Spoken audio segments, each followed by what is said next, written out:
బంగారం ధరల్లో హెచ్చుతగ్గులు కనిపిస్తున్నాయి.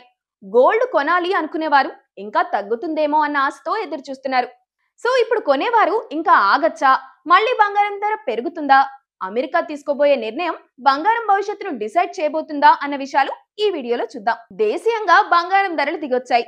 అంతర్జాతీయ ధరలను అనుసరించి దేశీయంగాను బంగారం ధర తగ్గుముఖం పట్టింది. హైదరాబాద్ బులియన్ మార్కెట్ లో 10 గ్రాముల బంగారం ధర 1,25,000 పలుకుతుంది. 22 క్యారెట్ల బంగారం 1,14,000గా కొనసాగుతుంది.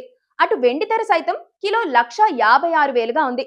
అంతర్జాతీయ ధరలకు అనుగుణంగా బంగారం ధరలు ఎప్పటికప్పుడు మారుతూ ఉంటాయి.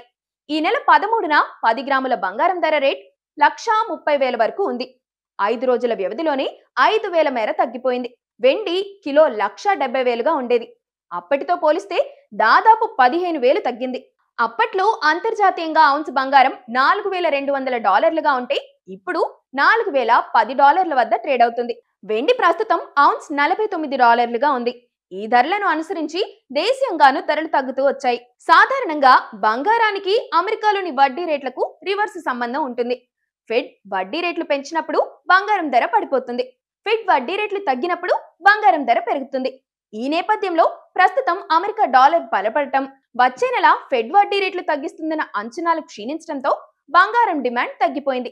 దీనికి తోడు డాలర్ ఇండెక్స్ బలపడటం ఇంకొక రీజన్ అని కూడా అనలిస్టులు అంటున్నారు.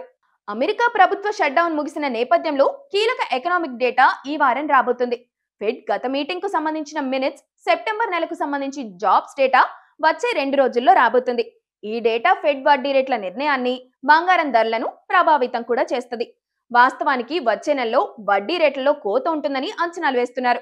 ఫెడ్ అధికారులు మాత్రం దీన్ని తోసిపుచ్చుతున్నారు.